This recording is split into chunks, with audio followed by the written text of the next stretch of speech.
ಎತ್ತಿನಹೊಳೆ ಯೋಜನೆ ಈ ಯೋಜನೆಯ ಕಾಮಗಾರಿಯಿಂದ ಜಲಾನಯನ ಸಾಮರ್ಥ್ಯ ತಗ್ತಾ ಇದೆಯಾ? ಕಾಲುವೆಗಳಿಗೆ ಹರಿಸೋದಕ್ಕೆ ಬೇಕಾಗುವಂತ 24.01 ಟಿಎಂಸಿ ನೀರು ಸಂಗ್ರಹ ಆಗ್ತಾ ಇಲ್ವೇ? ಈ ಎಲ್ಲದರ ಬಗ್ಗೆ ಒಂದು ಕಂಪ್ಲೀಟ್ ವರದಿ ಇಲ್ಲಿದೆ ನೋಡಿ.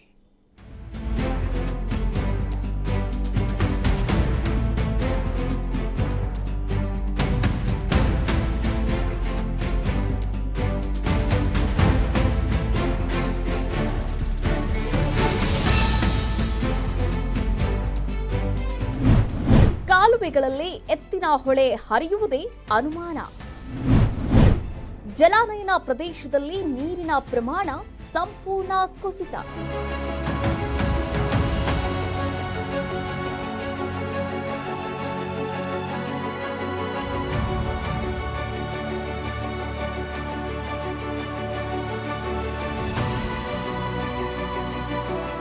ರಾಜ್ಯ ಸರ್ಕಾರದ ಮಹತ್ವಾಕಾಂಕ್ಷಿ ನೀರಿನ ಯೋಜನೆಗಳಲ್ಲಿ ಒಂದಾದ ಎತ್ತಿನ ಹೊಳೆ ಯೋಜನೆ 2027ರ ವೇಳೆಗೆ ಸಂಪೂರ್ಣಗೊಳ್ಳುವ ಸಾಧ್ಯತೆ ಇದ್ದರೂ ಕಾಲುವೆಯಲ್ಲಿ ಎತ್ತಿನ ಹೊಳೆ ನೀರು ಹರಿಯುವುದು ಎಲ್ಲಿಂದ ಎನ್ನುವುದೇ ನಮ್ಮ ಮುಂದಿರುವ $1 ಮಿಲಿಯನ್ ಪ್ರಶ್ನೆಯಾಗಿದೆ.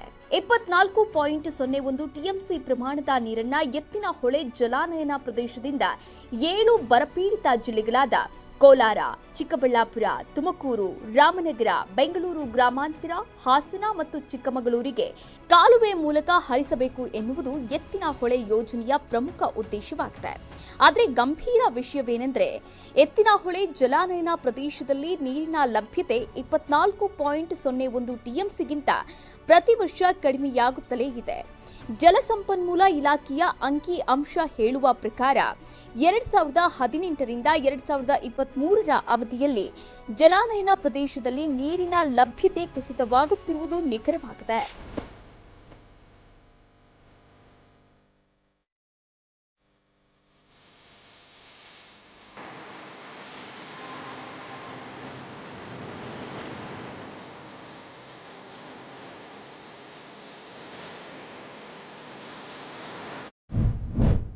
ಜಲಾನಯನ ಪ್ರದೇಶಗಳಲ್ಲಿ ನೀರಿನ ಶೇಕಡ ಸಾಮರ್ಥ್ಯ ಕುಸಿತ. ಪರಿಸರ ತಜ್ಞರ ಆತಂಕವೇನು? ಯೋಜನಾ ಇಂಜಿನಿಯರ್ ಸ್ಪಷ್ಟ. ಬೆಂಗಳೂರು ಮಂಗಳೂರು ರೈಲ್ವೆ ಹಾಗೂ ಹೆದ್ದಾರಿ ಕಾಮಗಾರಿ ಒಳಗೊಂಡಂತೆ ಅನೇಕ ಯೋಜನೆಗಳು ಆಗಿವೆ.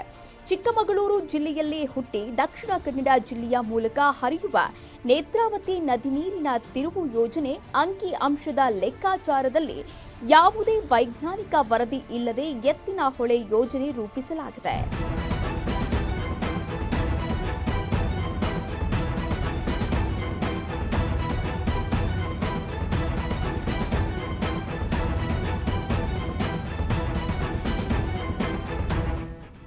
ಆದರೆ ಮಹತ್ವಾಕಾಂಕ್ಷಿ ಎತ್ತಿನ ಹೊಳೆ ಯೋಜನೆ ಕಾಮಗಾರಿಯ ಕಾರಣದಿಂದಾಗಿ ಸೂಕ್ಷ್ಮ ಪ್ರದೇಶಗಳೇ ಛಿದ್ರವಾಗಿ ಕೆಂಪು ಹೊಳೆಯಲ್ಲಿ ನೀರು ಶೇಖರಣಾ ಸಾಮರ್ಥ್ಯವೇ ಕುಸಿದು ಹೋಗಿದೆ ಎನ್ನುವುದು ಆತಂಕಕ್ಕೊಳಗಾಗುವ ವಿಷಯ.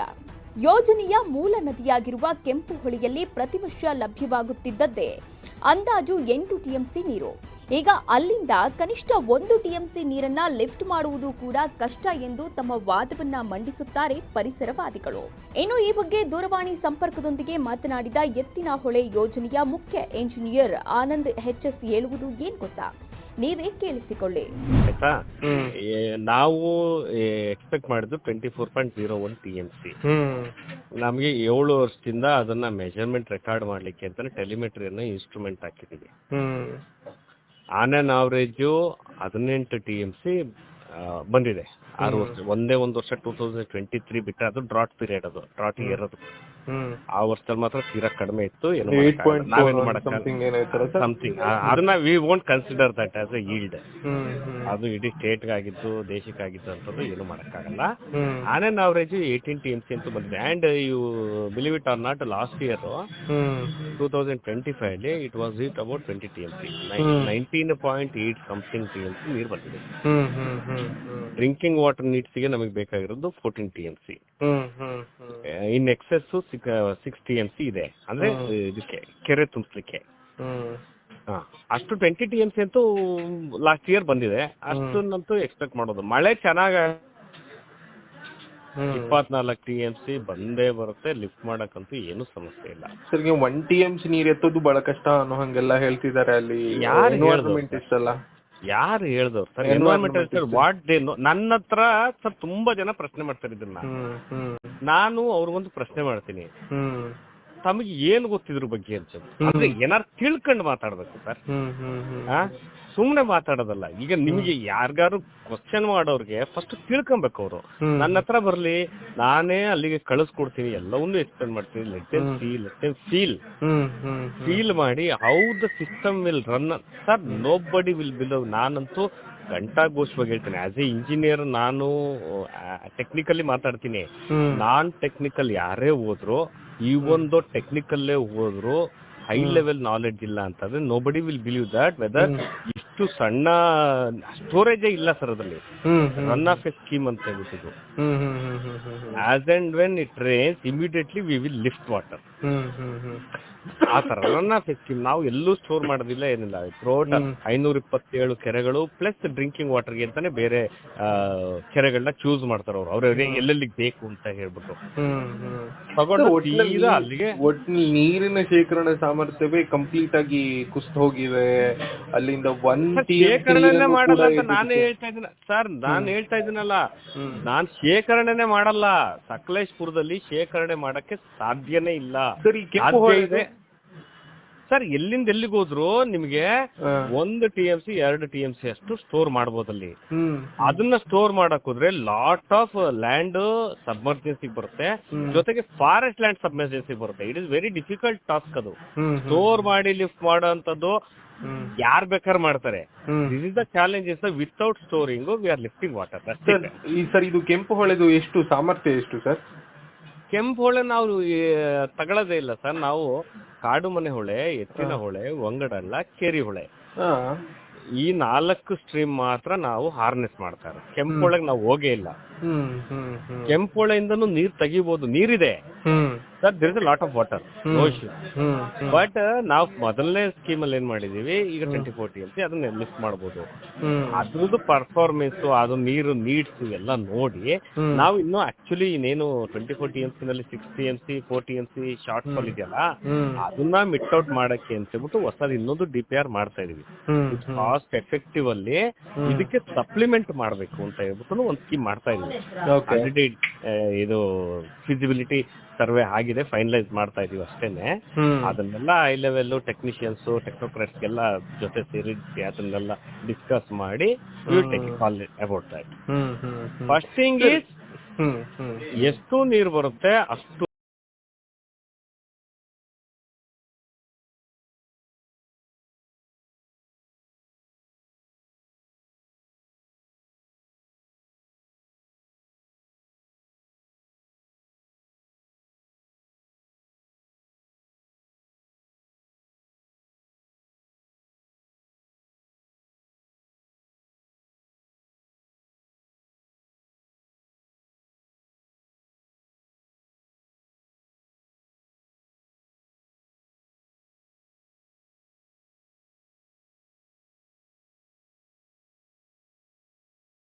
ಎರಡ್ 2020ರಲ್ಲಿ 18.03 TMC, 2021ರಲ್ಲಿ 21.79 TMC, 2022ರಲ್ಲಿ 17.51 TMC, 2023ರಲ್ಲಿ 8.41 TMC, 2024ರಲ್ಲಿ 18 TMC, 2025ರಲ್ಲಿ 19.08 TMC.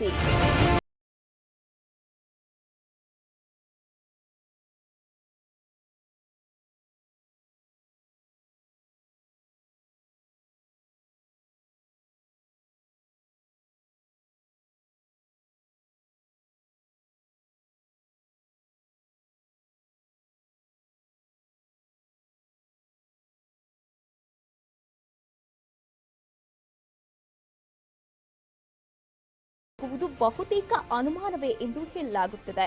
ಎತ್ತಿನ ಹೊಳೆ ಯೋಜನೆಗಾಗಿ ಮಾಡಿರುವ ಮತ್ತು ಮಾಡುತ್ತಿರುವ ಕಾಲುವೆಗಳಲ್ಲಿ ಎತ್ತಿನ ಹೊಳೆ ಹರಿಯುವುದು ಬಹುತೇಕ ಸಂಶಯ ಎನ್ನುವುದು ಪರಿಸರವಾದಿಗಳ ಅಭಿಪ್ರಾಯವಾಗಿದೆ.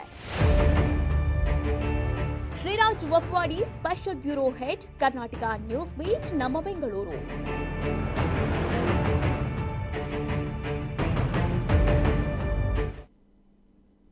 ರಾಜ್ಯದಲ್ಲಿ ಬಹು ನಿರೀಕ್ಷೆಯ ಯೋಜನೆ ಅಂತಂದ್ರೆ ಅದು ಎತ್ತಿನಹೊಳೆ ಯೋಜನೆ. ಆದ್ರೆ ಯೋಜನೆ ಕಾಮಗಾರಿಯಿಂದ ತನ್ನ ಸಂಗ್ರಹಣಾ ಸಾಮರ್ಥ್ಯವನ್ನ ಎಲ್ಲಾದ್ರೂ ಕಡಿಮೆ ಮಾಡ್ಕೊಳ್ತಿದೆಯಾ? ಹಲವು ಪ್ರಶ್ನೆಗಳೀಗ ಉದ್ಭವಿಸ್ತಾ ಇದೆ. ಯೋಜನೆ ಕಾಮಗಾರಿಯಿಂದ ಸಂಗ್ರಹಣಾ ಸಾಮರ್ಥ್ಯ ಕಡಿಮೆ ಆಗ್ತಿದೆಯಾ? ಯೋಜನೆ ಪೂರ್ಣಗೊಂಡ್ರೂ ಕೂಡ ಎತ್ತಿನ ಹೊಳೆಗೆ ನೀರು ಹರಿಯಲ್ಲ. 7 ಜಿಲ್ಲೆಗಳಿಗೆ ಹರಿಸಬೇಕಾದಂತಹ 24.01 TMC ನೀರು ಇಲ್ಲಿ ಕಡಿಮೆ ಆಗ್ತಿದೆ. ಅರಣ್ಯ ನಾಶದಿಂದ ಅಂತರ್ಜಲ ಮಟ್ಟ ಕುಸಿತ ಆಗ್ತಿದೆಯಾ? ಯೋಜನೆಗಾಗಿ 20,185ಕ್ಕೂ ಹೆಚ್ಚು ಮರಗಳ ಮಾರಣ ಹೋಮ ಆಗಿದೆ. ಜಲಾನಯನದಲ್ಲೂ ಕೂಡ ನೀರಿನ ಸಂಗ್ರಹದ ಮಟ್ಟ ಕಡಿಮೆ ಆಗ್ತಿದೆ.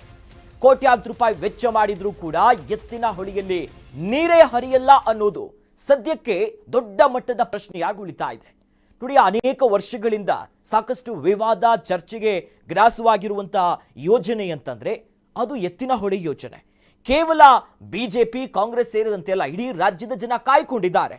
ನೋಡಿ, ಈ ಪಶ್ಚಿಮ ಘಟ್ಟದ ಮೇಲ್ಭಾಗದಲ್ಲಿ ಹರಿಯುವಂತಹ ಎತ್ತಿನ ಹೊಳೆ, ಕಾಡುಮನೆ ಹೊಳೆ, ಕೇರೆ ಹೊಳೆ ಮತ್ತು ಈ ಹೊಂಗದ ಹಳ್ಳದಿಂದ ಈ ಮುಂಗಾರು ಅವಧಿಯಲ್ಲಿ 24.01 TMC ಪ್ರಮಾಣದ ಈ ನೀರನ್ನ ಬಯಲುಸೀಮೆ ಜಿಲ್ಲೆಗಳಿಗೆ ಹರಿಸುವಂತ ಯೋಜನೆ ಇದು.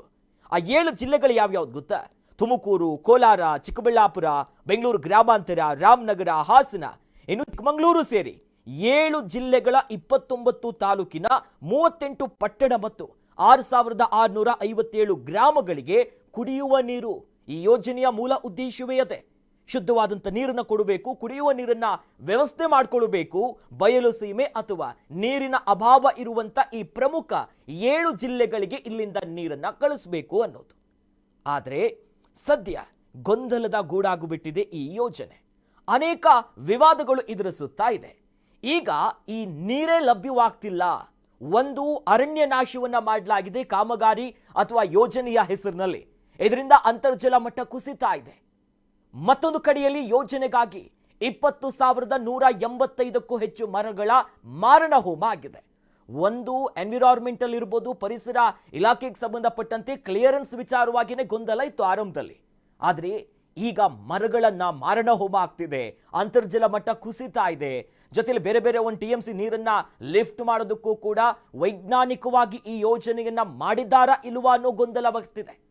ಕೋಟ್ಯಾಂತರ ರೂಪಾಯಿ ವೆಚ್ಚವನ್ನ ಮಾಡಿದ್ರೂ ಕೂಡ ಎತ್ತಿನ ಹೊಳೆ ಯೋಜನೆ, ಕನಸಿನ ಯೋಜನೆ ಏನಿದೆಯಲ್ಲ ಇಡೀ ರಾಜ್ಯದಲ್ಲೇ ಈಗ ನೀರೇ ಬರೋದಿಲ್ವಾ ಅನ್ನುವ ಒಂದು ಗೊಂದಲಕ್ಕೆ ಶುರು ಆಗ್ಬಿಟ್ಟಿದೆ. ಆ ನಿಟ್ಟಿನಲ್ಲಿ ಸರ್ಕಾರ ಒಂದು ಭರವಸೆ ಕೊಟ್ಟಿದೆ. ಅದರಲ್ಲೂ ಕೂಡ DCM DK ಶಿವಕುಮಾರ್ ಅವರು ಸಾಕಷ್ಟು ಸವಾಲಾಗಿನೇ ಈ ಯೋಜನೆ ತೆಗೆದುಕೊಂಡಿದ್ದಾರೆ. ಜೊತೆಲಿ ಇಲಾಖೆಯ ಜವಾಬ್ದಾರಿಗಳು ಕೂಡ ಅವ್ರ ಹತ್ರ ಇದೆ. ಏನಾದ್ರೂ ಮಾಡಿ ಮೇಕೆದಾಟು ಇರಬಹುದು, ಜೊತೆಯಲ್ಲಿ ಈ ಯೋಜನೆಯನ್ನ ಕೈಗೆತ್ತಿಕೊಂಡು ತಮ್ಮ ಅವಧಿಯಲ್ಲೇ ಯಶಸ್ವಿ ಮಾಡ್ತೀವಿ ಅನ್ನೋದಾಗ ಭರವಸೆ ಕೊಟ್ಟಿದ್ರು. 2027ರ ಮಾರ್ಚಿನ ಒಳಗೆ ನಾವು ಯಶಸ್ವಿಯಾಗಿ ಸಂಪೂರ್ಣ ಕಾಮಗಾರಿಯನ್ನು ಮುಗಿಸ್ತೀವಿ ಅನ್ನುವಂಥ ಭರವಸೆ ಕೊಟ್ಟಿದ್ರು. ಆದರೆ ಈಗ ಕುಡಿಯುವ ನೀರಿನ ಯೋಜನೆಯಲ್ಲೇ ನೀರೇ ಸಿಗಲ್ವಾ ಅನ್ನೋದಿದೆ. ಮತ್ತೊಂದು ಅಪ್ಡೇಟ್ ಇದೆ. 527 ಕೆರೆಗಳಿಗೆ ನೀರು ತುಂಬಿಸುವಂತ ಸರ್ಕಾರದ ಭರವಸೆ ಹುಸಿನ. 6 ವರ್ಷಗಳ ಅವಧಿಯಲ್ಲಿ ಬೇಕಾದಷ್ಟು ನೀರು ಲಭ್ಯವಾಗಿಲ್ಲ. ಯೋಜನೆಗೆ ನಿಗದಿಯಾಗಿರುವಂತ 24.01 TMC ನೀರು ಲಭ್ಯ ಇಲ್ಲ. ಯೋಜನೆಗೆ ಬಳಸಿದಂತ ನೋಡಿ ದೊಡ್ಡ ಮೊತ್ತದಲ್ಲೂ ಕೂಡ ಗೊಂದಲಗಳಿದೆ. ಪಶ್ಚಿಮ ಘಟ್ಟದ ಹಳ್ಳಗಳಲ್ಲಿ ಬತ್ತಿ ಹೋದಂತ ಅಂತರ್ಜಲ ಮಟ್ಟ, ಎತ್ತಿನ ಹೊಳೆ, ಕರಿಹೊಳೆ, ಕಾಡುಮಳೆ, ಜೊತೆಯಲ್ಲಿ ಈ ಬೇರೆ ಬೇರೆ ಹೊಳೆಗಳಿಗೂ ಕೂಡ ಇಲ್ಲಿ ನೀರು ಸಿಗ್ತಾ ಇಲ್ಲ. ಯೋಜನೆಯ ಮೂಲ ನದಿ ಕೆಂಪು ಹೊಳೆಯಲ್ಲಿ ನೀರೇ ಇಲ್ಲ. ಕಾಮಗಾರಿಯಿಂದ ಕೆಂಪು ಹೊಳೆಯ ಅಂತರ್ಜಲ ಮಟ್ಟ ಕೂಡ ಕುಸಿತ ಆಗ್ತಿದೆ. ಈ ಕುಡಿಯುವ ನೀರಿನ ಯೋಜನೆ ಇದೆಯಲ್ಲ, ಎತ್ತಿನ ಹೊಳೆ ಯೋಜನೆ, ಸರ್ಕಾರ 527 ಕೆರೆಗಳಿಗೆ ನೀರನ್ನ ತುಂಬಿಸುವಂತ ಭರವಸೆ ಕೊಟ್ಟಿತ್ತು. ಆದರೆ ಈಗ ನೀರಿನ ಲಭ್ಯ, ನೀರಿನ ಕೊರತೆ, ಅಂತರ್ಜಲ ಕುಸಿತದಿಂದಾಗಿ ಸರ್ಕಾರದ ಭರವಸೆ ಎಲ್ಲವೂ ಕೂಡ ಹುಸಿನ. ಯಾಕಂದ್ರೆ 6 ವರ್ಷಗಳ ಅವಧಿಯಲ್ಲಿ ಎಷ್ಟು ಬೇಕಷ್ಟು ನೀರೇ ಲಭ್ಯವಾಗಿಲ್ಲ. ವೈಜ್ಞಾನಿಕವಾಗಿ ಎಷ್ಟರ ಮಟ್ಟಿಗೆ ಕೆಲಸ ಆಗಿದೆ ಅನ್ನೋ ಅನುಮಾನಗಳಿದೆ. ನಿಗದಿಯಾಗಿದ್ದು 24.01 TMC ನೀರು. ಆದರೆ ಈಗ ಆ ನೀರೇ ಸಿಗ್ತಾ ಇಲ್ಲ. ನಾವು ಡೇಟಾಗಳನ್ನ ಕೂಡ ಕೊಟ್ಟಿದ್ವಿ, ಯಾವ ವರ್ಷ ಎಷ್ಟು TMC ನೀರಿತ್ತು, ಸಂಗ್ರಹ ಸಾಮರ್ಥ್ಯ ಇರಬಹುದು, ಆ ಕೆರೆಗಳ ಅಥವಾ ಹೊಳೆಗಳ ಹರಿವು ಹೇಗಿದೆ ಅಂತ. ದೊಡ್ಡ ಮೊತ್ತ ಪರಿಷ್ಕರ ಮೊತ್ತ ನೋಡಿದ್ರೆ ನಾವು ಪರಿಸುಮಾರು 23,251.66 ಕೋಟಿ ರೂಪಾಯಿ ಇತ್ತು. ಹಾಗಾದ್ರೆ ಈ ಟ್ಯಾಕ್ಸಿನ ಹಣಗಳೆಲ್ಲ ಮಣ್ಣುಪಾಲ, ಯೋಜನೆಯಲ್ಲಿ ನೀರೇ ಸಿಗ್ತಿಲ್ಲ, ಅದರ ಅಭಾವ ಆಗುತ್ತೆ, ಸರಿಯಾಗಿಲ್ಲ ಅಂತ ಸಾರ್ವಜನಿಕ ವಲಯದಲ್ಲಂತೂ ಸಿಕ್ಕಾಪಟ್ಟೆ ಚರ್ಚೆಗಿತ್ತು ಆರಂಭಿಕ ದಿನದಿಂದಲೂ ಕೂಡ. ಪಶ್ಚಿಮ ಘಟ್ಟದ ಹಳ್ಳಗಳಲ್ಲಿ ಬತ್ತಿ ಹೋಗಿಬಿಟ್ಟಿದೆಯಾ ಅಂತರ್ಜಲ ಮಟ್ಟ? ಇಲ್ಲಿ ನೋಡಿ, ಅನೇಕ ಹೊಳೆಗಳಿದೆ. ಒಂದು ಎತ್ತಿನ ಹೊಳೆ, ಕೇರಿ ಹೊಳೆ, ಕಾಡುಮನೆ ಹೊಳೆಗಳಿಂದ ನೀರನ್ನ ಪಂಪ್ ಮಾಡುವಂತ ಮೂಲ ಇರೋದೇ ಇಲ್ಲಿಂದ. ಆದರೆ ಮೂಲ ನದಿಯಾಗಿರುವಂತಹ ಕೆಂಪು ಹೊಳೆ ಏನಿದೆ, ಇಲ್ಲಿಂದ ನೀರನ್ನ ಲಿಫ್ಟ್ ಮಾಡ್ತೀವಿ, ಇದನ್ನ ಪ್ರಮುಖ ಮೂಲವಾಗಿ ಬಳಕೆ ಮಾಡ್ತೀವಿ ಅನ್ನೋ ಈ ಯೋಜನೆಯ ಆದಿ ಮೂಲ ಇಲ್ಲೇ ನೀರೇ ಇಲ್ಲ. ಕಾಮಗಾರಿಯಿಂದ ಕೆಂಪು ಹೊಳೆಯ ಅಂತರ್ಜಲ ಮಟ್ಟ ಕುಸಿತಾ ಇದೆ. ಒಂದು ಪರಿಸರ ಸೂಕ್ಷ್ಮ ಪ್ರದೇಶಗಳಲ್ಲಿ ಹೀಗಾಗೋದು. ಸಾಮಾನ್ಯವಾಗಿ ನದಿ ಮತ್ತು ಹೊಳೆಯ ಸಂಚಾರ, ಅದರ ತಿರುವು, ಅದರ ಮೂಲ ಸ್ಥಾನಗಳಿರೋದೇ ಅಲ್ಲಲ್ಲೇ. ಆದರೆ ಕಾಮಗಾರಿಯ ಹೆಸರಿನಲ್ಲಿ ಮರಗಳ ಮಾರಣ ಹೋಮ ಆಗ್ತಿದೆ. ಒಂದು, ಪಶ್ಚಿಮ ಘಟ್ಟ ಭಾಗದಲ್ಲಿ ಅನೇಕ ಚಟುವಟಿಕೆಗಳು ನಡೀತಾ ಇದೆ, ಇದರಿಂದ ಪರಿಸರ ವಿಕೋಪ ಒಂದು. ಮತ್ತೊಂದು ಕಡೆಯಲ್ಲಿ ನೀರಿನ ಸಮಸ್ಯೆ. ಯೋಜನೆಯಲ್ಲೇ ಈಗ ಗೊಂದಲಗಳ ಆರಂಭ ಆಗಿರೋದು. ಮುಂದೆ ಏನಾಗುತ್ತೆ ಅನ್ನುವಂಥ ದೊಡ್ಡ ಮಟ್ಟದ ಕುತೂಹಲ ಇದೆಯಲ್ಲ, ಇದು ಆತಂಕಕಾರಿ ಇದೆ. ಯೋಜನೆಯ ಕಾಮಗಾರಿಯಿಂದ ಎತ್ತಿನ ಹೊಳೆಯ ಯೋಜನೆಯ ಮೂಲ ನದಿ ಕೆಂಪು ಹೊಳೆ ಇದೆಯಲ್ಲ, ಇಲ್ಲಿ ನೀರನ್ನ ಸಂಗ್ರಹಿಸುವಂತ ಸಾಮರ್ಥ್ಯ ಕುಸಿದಿದೆ ಅನ್ನೋದಾಗಿ ಅನೇಕರು ಪರಿಸರ ತಜ್ಞರು, ಹೋರಾಟಗಾರರು ಅವರ ಅಭಿಪ್ರಾಯವನ್ನು ವ್ಯಕ್ತಪಡಿಸ್ತಿದ್ದಾರೆ. ಅವ್ರು ಹೇಳೋದೇನು ಗೊತ್ತಾ, ಈ ನೇತ್ರಾವತಿ ತಿರುವು ಯೋಜನೆ ಅಂಕಿಅಂಶದ ಲೆಕ್ಕಾಚಾರದಲ್ಲಿ ಯಾವುದೇ ವೈಜ್ಞಾನಿಕ ವರದಿ ಇಲ್ಲ, ವೈಜ್ಞಾನಿಕ ವರದಿಯನ್ನ ಇವರು ರೂಪಿಸಿಲ್ಲ ಅನ್ನುವಂಥ ವಾದಗಳನ್ನ ಈಗ ಮುಂದಿಡ್ತಿದ್ದಾರೆ.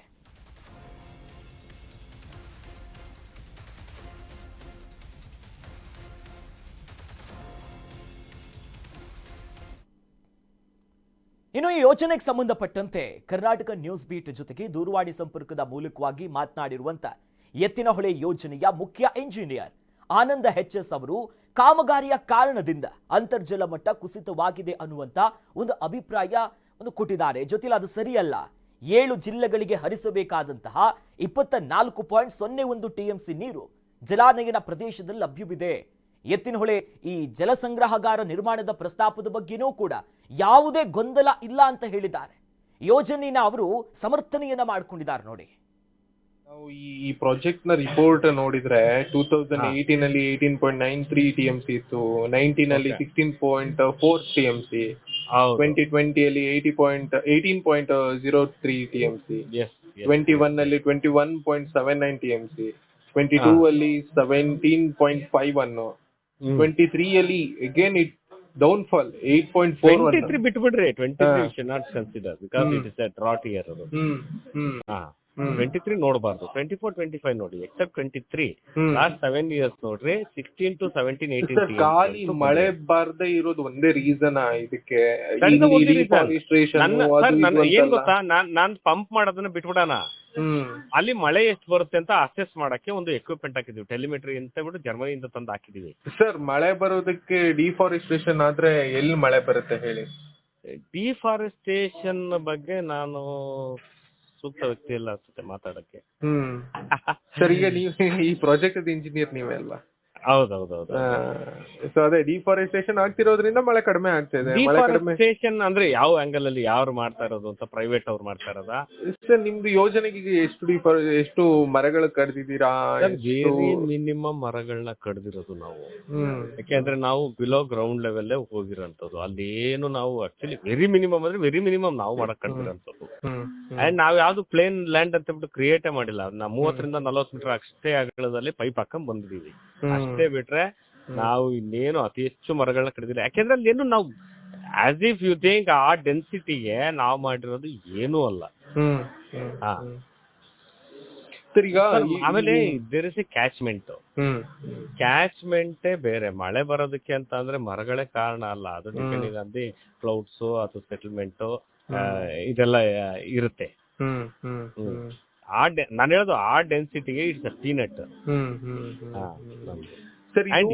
ಈಗ ಬೈರಗೊಂಡ್ಲ ಮತ್ತೆ ದೊಡ್ಡಬಳ್ಳಾಪುರದಲ್ಲಿ ಜಲಾಶಯ ಮಾಡಬೇಕು ಅಂತೆಲ್ಲ ಒಂದು ಪ್ಲಾನ್ ಮಾಡ್ಕೊಂಡು ಆಮೇಲೆ ಅದ್ರ ವಿರುದ್ಧ ರೈತರೆಲ್ಲ ನಿಂತು ಬಿಟ್ರು.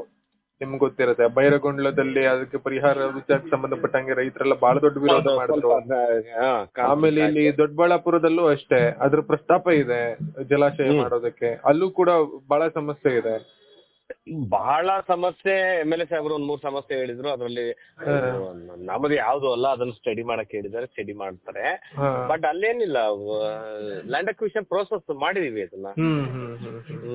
ಅದ್ರ ಜೊತೆಗೆ ನಿಮ್ದು ಅಂದ್ರೆ ಎತ್ತಿನಹೊಳೆ ಕಾಮಗಾರಿ ಪೂರ್ಣ ಆದ್ರೂ ಕಂಪ್ಲೀಟ್ ಆಗಿ ಜಲಾಲಯದಲ್ಲಿ ಏನ್ ಪ್ರದೇಶದಲ್ಲಿ ನೀರ್ ಸಿಗುತ್ತೋ ಅಷ್ಟು ಸಿಗುತ್ತೆ ಅನ್ನೋದು ನಿಮ್ಮ ವಾದನ? ಖಂಡಿತವಾಗ್ಲೂ ಸಿಗುತ್ತೆ ಸರ್. ಆಕ್ಚುಲಿ DPR ಆಗಿರೋದು 169 ಡೇಸ್ಗೆ, 169 ಡೇಸ್ಗೆ 24 TMC ಅಂತ ಆಗಿರೋದು. ಓಕೆ. ಅದಾದ್ಮೇಲೆ somebody has went to approach to NGT. NGT ಹೋದ್ಮೇಲೆ they have limited it to 139 days. 139 ಡೇಸ್ಗೆ ಪ್ರಪೋರ್ಷನೇಟ್ ಆಗಿ 20 TMC ಏನು ಬರುತ್ತೆ ನಿಯರ್ ಬೈ. ಎಕ್ಸಾಕ್ಟ್ಲಿ ನಾನು ಕ್ಯಾಲ್ಕುಲೇಟ್ ಮಾಡಿಲ್ಲ, ಮಾಡ್ಬೇಕಾಗ್ತದೆ ಅದನ್ನ. ಹೆಂಗೆ ಅಂತಂದ್ರೆ ಅದೇನೋ ಕೂಸುಟ್ಟೋಕ್ಕೂ ಮುಂಚೆ ಇವೆಲ್ಲ ಮಾಡಿದ್ರು ಸರ್. ಈ ಥಿಯರಿ ಇದೆಲ್ಲ ಈಗ what we have to do, we have done it. We have to see the performance. ಮಳೆ ಬಂದು ನಾವು ನೋಡಿ ಲಾಸ್ಟ್ ಟೈಮ್ 4 TMC ನೀರ್ ಇಟ್ಟಿದೀವಿ, ಲಿಫ್ಟ್ ಮಾಡಿದ್ವಿ. ಅದಕ್ಕಿಂತ ಜಾಸ್ತಿ ಲಿಫ್ಟ್ ಮಾಡ್ತಾ ಇದ್ವಿ.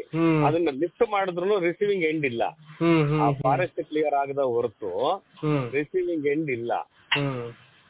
ನಾವು ಲಿಫ್ಟ್ ಮಾಡಿದ್ರು ಅಲ್ಲಿಂದ ವಾಣಿವಿಲಾಸ್ ಸಾಗರ್ ಡ್ಯಾಮಿಗೆ ಬಿಟ್ವಿ, ಹೇಮಾವತಿಗೆ ಬಿಟ್ವಿ. ಹೇಮಾವತಿಗೆ ಬಿಟ್ರು ಕೂಡ ಅದು ಹೋಗಿ ಬೇ ಆಫ್ ಬೆಂಗಲ್ಗೆ ಹೋಗುತ್ತೆ, ಅದೇ ಅರಬಿಯನ್ಸಿಗೆ ಬರುತ್ತೆ. ನಾವು ಅರಬಿಯನ್ಸಿಗೆ ಹೋಗ್ಬಾರ್ದು ಅಂತಾನೆ ಲಿಫ್ಟ್ ಮಾಡ್ತಾ ಇದೀವಿ. ಅಗೇನ್ ಹೇಮಾವತಿಗೆ ಬಿಟ್ರೆ it's of no use, it's a wastage of money ಅಂತ ಹೇಳ್ಬಿಟ್ಟು ಟ್ರಯಲ್ ಮಾಡಿ ಅದನ್ನ ಸ್ಟಾಪ್ ಮಾಡಿದ್ವಿ. ಅಗೇನ್ ವಾಣಿವಿಲಾಸ್ ಸಾಗರ್ ಡ್ಯಾಮಿಗೆ ಬಿಟ್ವಿ. That is around 250 to 400 cusecs ನೀರ್ನ ಪ್ರತಿದಿನ ಲಿಫ್ಟ್ ಮಾಡಿದ್ರೆ ಅದೇ ಹೆಚ್ಚು. ಅದಕ್ಕಿಂತ ಜಾಸ್ತಿ ಲಿಫ್ಟ್ ಮಾಡ್ತಂದ್ರೆ ಅಡ್ಜಸೆಂಟ್ ಏರಿಯಾ ಇದೆ, ಏನು ವೇದಾ ರಿವರ್, ಅಡ್ಜಸೆಂಟ್ ಏರಿಯಾ ಎಲ್ಲ ಸಬ್ಮರ್ಜ್ ಆಗೋಗ್ಬಿಡುತ್ತೆ. ಅಂದ್ರೆ ಇಟ್ಸ್ ಅನ್ಯೂಶುವಲ್. ಹಾಗಾಗಿ ಅದಕ್ಕೆ ನಾಲಾಗಿ ಎಷ್ಟು ಕೆಪಾಸಿಟಿ ಇದೆ ವೇದಾ ರಿವರ್ಗೆ ಅಷ್ಟನ್ನು ಮಾತ್ರ ಲಿಫ್ಟ್ ಮಾಡಿ we restricted for lifting. Okay. ಈ ಸತಿ ಫಾರೆಸ್ಟ್ ಕ್ಲಿಯರ್ ನಾನು ಮೊನ್ನೆ ಡೆಲ್ಲಿಗೆ ಹೋಗಿದ್ದೆ, ಫಾರೆಸ್ಟ್ ಕ್ಲಿಯರೆನ್ಸ್ ಆಗ್ಬೇಕು ಅಂತ ಹೇಳ್ಬಿಟ್ಟು ಟಾಪ್ ಮೋಸ್ಟ್ ಲೆವೆಲ್ಸ್ ಅಲ್ಲೆಲ್ಲ ಮಾತಾಡಿದೆ. ಅದು ಏನಾಗ್ತಿದೆ, ಒಂದೇ ಒಂದು ಪ್ರಶ್ನೆಗೆ ನಮ್ಮ ಸ್ಟೇಟ್ ಫಾರೆಸ್ಟ್ ಡಿಪಾರ್ಟ್ಮೆಂಟ್ ಇಂದ ಕ್ಲಾರಿಫಿಕೇಶನ್ಸ್ ಕೊಡ್ಬೇಕು. ಪ್ರಿಸೈಸ್ ಆಗಿ ಕನ್ಫರ್ಮ್ ಇದು ಕ್ಲಿಯರ್ ಆಗಿ ಕೊಡಿ, ಕನ್ಕ್ಲೂಸಿವ್ ಆಗಿ ಅಂತ ಅವ್ರು ಕೇಳಿದ್ದಾರೆ. ಇಲ್ಲಿಂದ ಕೊಡ್ಬೇಕಾದ್ರೆ ಸ್ವಲ್ಪ ಕನ್ಕ್ಲೂಸಿವ್ ಆಗಿಲ್ಲ ಅಷ್ಟೇ, ಗೊತ್ತಿಲ್ಲ ಅಂತ ನಾನು ಹೇಳಲ್ಲ, ಕನ್ಕ್ಲೂಸಿವ್ ಆಗಿಲ್ಲ. ಟು ದಿ ಪಾಯಿಂಟ್ ಬರೋದಾದ್ರೆ, ಈ ಬೈರ್ಲುಗೊಂಡ್ಲ ಮತ್ತೆ ಇದು ದೊಡ್ಡಬಳ್ಳಾಪುರದ ಜಲಾಶಯ ನಿರ್ಮಾಣಕ್ಕೆ ಒಂದಿಷ್ಟು ಗೊಂದಲ ಇದೆಯಲ್ಲ, ಅದೆಲ್ಲ ಶೀಘ್ರದಲ್ಲಿ ಆಗುತ್ತೆ. ಲಕ್ಕನಹಳ್ಳಿ ಆಲ್ರೆಡಿ ಲ್ಯಾಂಡ್ ಅಕ್ವಿಷನ್ ಪ್ರೋಸೆಸ್ ಮಾಡ್ತಾ ಇದೀವಿ ಆಲ್ರೆಡಿ. ಆಮೇಲೆ ಸರ್ ಇನ್ನೊಂದು, ನಾವು ಬೈರ್ಗೊಂಡ್ಲು ಬಿಟ್ಬಿಟ್ರೆ ಅದು ಡ್ರಾಪ್ ಆಗೋಯ್ತು, ಲಕ್ಕನಹಳ್ಳಿಗೆ ಬಂತೀಗ. ಈವಂತೂ ವಿತೌಟ್ ಡ್ಯಾಮ್ ನಾವು ನಮ್ಮ ಪ್ರಾಜೆಕ್ಟ್ ನ ಸಕ್ಸಸ್ಫುಲ್ ಆಗಿ ಟೈಲ್ ಎಂಡ್ ಲಾಸ್ಟ್ ಕೊನೆಯ ಇದು ಏನಿದೆ Kolar Kolar last tail end ತನಕನು ನೀರು ಡೈರೆಕ್ಟ್ ಆಗಿ ಹೋಗುತ್ತೆ. ಸ್ಟೋರ್ ಮಾಡಿದ್ರೆ ಓನ್ಲಿ ಒಂದು ರೀಸನ್, ಸ್ಟೋರ್ ಮಾಡಿದ್ರೆ ಏನಾಗುತ್ತೆ ಅಂತ ನಾವು ಮಾಡ್ತಾ ಇರೋದು ಅಂದ್ರೆ, ನಾವು ಈ ಮಾನ್ಸೂನ್ ಅಲ್ಲಿ ಮಾತ್ರ ನೀರ್ನ ಲಿಫ್ಟ್ ಮಾಡ್ತೀವಿ. ಮಾನ್ಸೂನ್ ಅಲ್ಲಿ ಎಲ್ಲರಿಗೂ ಕೊಡ್ಲೇಬೇಕು, because there is no storage. ಅಲ್ಲಿ ಲಕ್ಕೇನಹಳ್ಳಿ ಡ್ಯಾಮ್ ಮಾಡಿದ್ರೆ ಏನಾಗುತ್ತೆ, ಸ್ವಲ್ಪ ನೀರನ್ನ ಮಾನ್ಸೂನ್ ಅಲ್ಲಿ ಬಂದಿದ್ದನ್ನ ಚಿಕ್ಕಬಳ್ಳಾಪುರ ಕೋಲಾರ ನೀರನ್ನ ಅಲ್ಲಿ ಸ್ಟೋರ್ ಮಾಡ್ಕೊಂತೀವಿ. ಸಮ್ಮರ್ ಅಲ್ಲಿ ಆ ನೀರನ್ನ ಕೊಡಬಹುದು ಅನ್ನೋದೊಂದಕ್ಕೆ ಡ್ಯಾಮ್ ಬಿಟ್ರೆ, without A dam, without any ಇದು ಡೌಟ್, ನಾವು ನೀರನ್ನಂತೂ ಲಿಫ್ಟ್ ಮಾಡಿ ಏನ್ ಡೆಸ್ಟಿನೇಷನ್ ಇದೆ ಅದಕ್ಕೆಲ್ಲ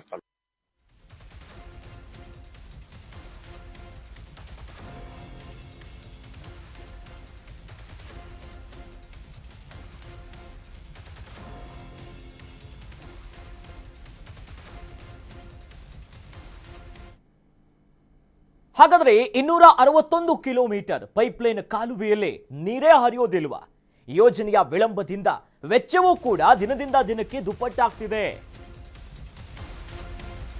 ಸದ್ಯ ಈ ಯೋಜನೆಗೆ ಸಂಬಂಧಪಟ್ಟಂತೆ 261 ಕಿಲೋಮೀಟರ್ ಪೈಪ್ಲೈನ್ ಮತ್ತು ಈ ಕಾಲುವೆಯಲ್ಲಿ ನೀರೇ ಹರಿಯಲ್ವಾ? ಯೋಜನೆ ವಿಳಂಬ ಆಗ್ತಿದೆ, ಹೀಗಾಗಿ ವೆಚ್ಚವೂ ದುಪ್ಪಟ್ಟಾಗ್ತಿದೆ. ಇಡೀ ಕೆಲಸವೇ ವ್ಯರ್ಥವ. 2018ರಿಂದ 23ರಲ್ಲಿ ಜಲಾನಯನ ಪ್ರದೇಶದಲ್ಲೂ ಕೂಡ ನೀರಿನ ಸಾಮರ್ಥ್ಯ ಕುಗ್ತಾ ಇದೆ. ಈ ಯೋಜನೆಯಿಂದಾಗಿ ಸೂಕ್ಷ್ಮ ಪ್ರದೇಶಗಳಿಗೆ ಹಾನಿ ಆಗ್ತಿದೆ. ಕೆಂಪು ಹೊಳೆಯಲ್ಲಿ ಸಿಗುತ್ತಿದ್ದಂತ 8 TMC ಈಗ 1 TMC ಬಂದು ಹೋಗ್ಬಿಟ್ಟಿದೆ. ಇದಕ್ಕೆ ಮೂಲ ಕಾರಣಗಳೇನು? ವೈಜ್ಞಾನಿಕವಾಗಿ ಸರಿಯಾಗಿ ಗಮನವನ್ನ ಹರಿಸಿಲ್ವಾ? ಹೀಗೆ ನಾನಾ ರೀತಿಯಲ್ಲಿ ಪ್ರಶ್ನೆಗಳು ಹೇಳುತ್ತೆ. ನೋಡಿ, ಒಂದು ಯೋಜನೆ ವಿಳಂಬ ಆಗ್ತಿದೆ, ವರ್ಷಗಳು ಕಳೀತಾ ಇದೆ. ಈ ರೀತಿಯಾದಂಥ ಸಂದರ್ಭದಲ್ಲಿ ಏನಾಗುತ್ತೆ, ನೀರಿನ ಸಾಮರ್ಥ್ಯ ಇರುವುದು, ಯಾವಾಗಲೂ ಒಂದು DPR ರೆಡಿ ಮಾಡ್ತಿರ್ತಾರೆ, ನಂತರದಲ್ಲಿ ಬೇರೆ ಬೇರೆ ಸಮಸ್ಯೆಗಳಾಗುತ್ತೆ, ತಾಂತ್ರಿಕ ಸಮಸ್ಯೆ ಎದುರಾಗುತ್ತೆ. ಈಗ ನೀರಿನ ಅಭಾವಗಳು ಎದ್ದೋರ್ತಾ ಇದೆ, ಸೈಂಟಿಫಿಕ್ ಆಗಿ ಇದನ್ನ ಪರಿಶೀಲನೆ ಮಾಡಬೇಕು ಇವರು. ಯಾಕೆ ಪ್ರಶ್ನೆ ಉದ್ಭವ ಆಗುತ್ತಂತಂದ್ರೆ 2018ರಿಂದ 23ರಲ್ಲಿ ಜಲ ನಯನ ಪ್ರದೇಶಗಳು ಏನೇನಿರುತ್ತಲ್ಲ, ಇಲ್ಲಿ ನೀರಿನ ಲಭ್ಯತೆ ಕುಗ್ತಾ ಇದೆ, ಅಂತರ್ಜಲ ಕುಸಿತ ಆಗ್ತಿದೆ. ಅನೇಕ ಸೂಕ್ಷ್ಮ ಪ್ರದೇಶಗಳು ಪಶ್ಚಿಮ ಘಟ್ಟದ ಒಳಗೆ ಸೇರುತ್ತೆ, ಅನೇಕ ನದಿಗಳಿರುತ್ತೆ, ಅದರ ಉಪನದಿಗಳಿರುತ್ತೆ, ಈ ಹೊಳೆಗಳು ಏನೇನಿದೆಯಲ್ಲ ಸೂಕ್ಷ್ಮ ಪ್ರದೇಶಗಳಿಗೂ ಕೂಡ ಹಾನಿ ಆಗ್ತಿದೆ. ಮಾರಣ ಹೋಮಗಳಾಗ್ತಿದೆ ಮರಗಳದ್ದು. ಸುಸ್ಥಿರ ಅಭಿವೃದ್ಧಿ ಹೌದು, ಆದರೆ ಮರಗಳು ಕಡಿತಾ ಇರೋದು ನಿಜ. ಅದು ಕೆಂಪು ಹೊಳೆಯಲ್ಲಿ ಮೊದಲು 8 TMC ನೀರಿತ್ತು, ನೀರಿನ ಸಾಮರ್ಥ್ಯಗಳು ಲಭ್ಯವಾಗ್ತಿತ್ತು. ಆದರೆ ಈಗ 1 TMCಗೆ ಕುಸಿತಗೊಂಡಿದೆ. ಇದು ಕಳವಳಕಾರಿಯಾದಂಥ ಒಂದು ವಾತಾವರಣ. ಜೊತೆಲಿ ದೊಡ್ಡಬಳ್ಳಾಪುರದಲ್ಲಿ ಸಂಗ್ರಹಗಾರ ನಿರ್ಮಾಣದ ಪ್ರಸ್ತಾಪ ಕೂಡ ಇತ್ತು.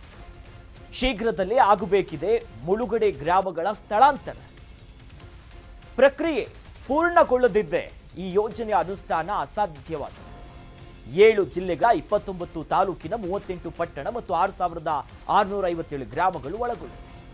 7 ಜಿಲ್ಲೆಗಳಿಗೆ ಕುಡಿಯುವ ನೀರು ಯೋಜನೆ ಇದಾಗೋದೇ ಇಲ್ವಾ? ಕನಸಾಗುಳಿಯುತ್ತಾ? ನೋಡಿ, ಈ ಸಂಗ್ರಹಗಾರ ನಿರ್ಮಾಣ ವಿಚಾರವಾಗಿ ದೊಡ್ಡಬಳ್ಳಾಪುರ ಕಡೆಯಲ್ಲಿ ಸಾರ್ವಜನಿಕರು ಕೂಡ ಅಸಮಾಧಾನವನ್ನ ಹೊರಗಾಕಿದ್ರು. ಸರಿಯಾದ ವ್ಯವಸ್ಥೆಗಳು ಆಗಿಲ್ಲ. ಬಟ್ ಸರ್ಕಾರ ಹೇಳ್ತಿರೋದು 2027ಕ್ಕೆ ನಾವು ಯಶಸ್ವಿಗೊಳಿಸ್ತೀವಿ, ಕಾಮಗಾರಿ ಸಂಪೂರ್ಣ ಆಗುತ್ತೆ, ಭರವಸೆಯಂತೆ DPRನಂತೆ ಏನೇನು ಉಲ್ಲೇಖಿಸಿ ಆಗಿತ್ತು. 7 ಜಿಲ್ಲೆಗಳ ಈ ಅನೇಕ ಪ್ರದೇಶಗಳಿಗೆ ಕುಡಿಯುವ ನೀರು ಹೋಗುತ್ತೆ. ಜೊತೆಲಿ ಇಂತಿಷ್ಟೇ ವೆಚ್ಚ ಆಗುತ್ತೆ ಅಂದ್ರೆ, ಆದರೆ ಪ್ರತಿ ವರ್ಷ ಹೆಚ್ಚಾಗ್ತಿದೆ. ಒಂದು ಸರ್ಕಾರದ ಹಣ ಅಂದರೆ ಜನರ ಹಣ, ಇದೆಲ್ಲ ಹಾಳಾಗ್ತಿದೆ, ದುಪ್ಪಟ್ಟಾಗ್ತಾನೆ ಇದೆ, ಪ್ರತಿ ವರ್ಷ ಏರಿಕೆ ಆಗ್ತಿದೆ. ಯೋಜನೆ ಮಾತ್ರ ಆಮೆಗತಿ ಗಾತ್ರದಲ್ಲಿ ನಿಧಾನಕ್ಕೊಂದೊಂದು ಹೆಜ್ಜೆ ಹಾಕೊಂಡು ಹೋಗ್ತಿದೆ. ಜೊತೆಯಲ್ಲಿ ಈ ಮುಳುಗಡೆ ಗ್ರಾಮಗಳಂತ ಯಾವ್ಯಾವ್ದನ್ನ ಈಗ ಸೂಕ್ಷ್ಮ ಗಮನಿಸಿದ್ರಲ್ಲ, ಈ ಗ್ರಾಮಗಳ ಸ್ಥಳಾಂತರ ಮಾಡಬೇಕು. ಅಲ್ಲೂ ಕೂಡ ಅನೇಕ ಜಾಗ ಇರ್ಬೋದು, ಒತ್ತುವರಿಗೆ ಸಂಬಂಧಪಟ್ಟಂತೆ ವಿಚಾರಗಳಿರ್ಬೋದು, ಅಥವಾ ಈ ಭೂ ಸ್ವಾಧೀನಗಳು ಏನೇನಾಗುತ್ತಲ್ಲ ಇದನ್ನು ಗಮನ ಹರಿಸಬೇಕು. ತಾಂತ್ರಿಕವಾದಂಥ ಅಡೆತಡೆಗಳು ಎದುರಾಗುತ್ತೆ, ಕಾನೂನಾತ್ಮಕವಾದಂಥ ಕೆಲ ವಿಚಾರಗಳು ಮುಂದೆ ಬರುತ್ತೆ, ಅನೇಕ ಇಲಾಖೆಗಳಿಂದ ಕ್ಲಿಯರೆನ್ಸ್ಗಳು ಸಿಗಬೇಕು, ಈ ಕಾಮಗಾರಿ ಸಾಗಬೇಕು. ಮೂಲವಾಗಿರೋದೇ ಈ 6,657 ಗ್ರಾಮಗಳಿಗೆ ನೀರು ಹೋಗಬೇಕು 7 ಜಿಲ್ಲೆಗಳಲ್ಲಿ. ಈ ಜಿಲ್ಲೆಗಳಿಗೆ ಕುಡಿಯುವ ನೀರು ಯೋಜನೆ ಈಗ ಸಕಾರ ಆಗೋದೇ ಬಹುತೇಕ ಕಷ್ಟ ಅನ್ನುವ ವಾತಾವರಣ ಸದ್ಯಕ್ಕಂತೂ ನಿರ್ಮಾಣ ಆಗಿದೆ. ಇದು ಗೊಂದಲಕ್ಕೆ ಎಡೆ ಮಾಡಿಕೊಟ್ಟಿದೆ. ಮತ್ತೆ ಸರ್ಕಾರ ಈ ವಿಚಾರವಾಗಿ ಎಷ್ಟರ ಮಟ್ಟಿಗೆ ಗಮನ ಹರಿಸುತ್ತೆ, ಏನು ಮಾಡುತ್ತೆ ಅದನ್ನು ಕಾದು ನೋಡಬೇಕು.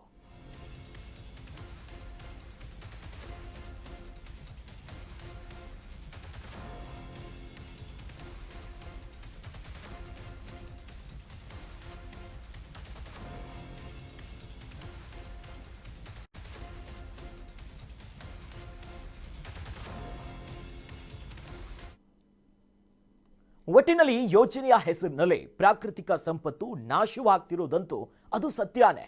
ಪಶ್ಚಿಮ ಘಟ್ಟದ ಉಸಿರನ್ನೇ ಕಟ್ಟಿಸಿ ಇನ್ನು ಎಲ್ಲಿವರೆಗೂ ಇಂಥದ್ನ ಯೋಜನೆಗಳನ್ನ ತೆಗೆದುಕೊಂಡು ಹೋಗ್ತಾರೆ, ಇದು ಎಷ್ಟರ ಮಟ್ಟಿಗೆ ಸಮಂಜಸ ಅನ್ನುವಂಥ ಪ್ರಶ್ನೆ ಕೂಡ ಉದ್ಭವಿಸ್ಬಿಟ್ಟಿದೆ. ಕಾಡು ನಾಶದಿಂದ ಅರಣ್ಯದ ಈ ಅಂತರ್ಜಲ ಮಟ್ಟ ಕುಸಿತಗೊಂಡಿಲ್ಲ ಅನ್ನುವಂಥ ಜಲಸಂಪನ್ಮೂಲ ಇಲಾಖೆಯ ಸಮರ್ಥನೆ, ಅದಕ್ಕೆ ಏನೇನು ಬೇಕು ಅಂತ ಗೊತ್ತಾಗ್ತಿಲ್ಲ. ಒಟ್ಟಿನಲ್ಲಿ ಪ್ರಕೃತಿ ಸಹಜವಾಗಿ ಉಳಿಯಲಿ ಅನ್ನೋದೇ ನಮ್ಮ ಉದ್ದೇಶ. ಇದಾಗಿತ್ತು ಈ ಹೊತ್ತಿನ ವಿಶೇಷ. ನೋಡ್ತಾ ಇರಿ ಕರ್ನಾಟಕ ನ್ಯೂಸ್ ಬೀಟ್, ನ್ಯಾಯ ನಮ್ಮೊಂದಿಗೆ, ನಾವು ನಿಮ್ಮೊಂದಿಗೆ.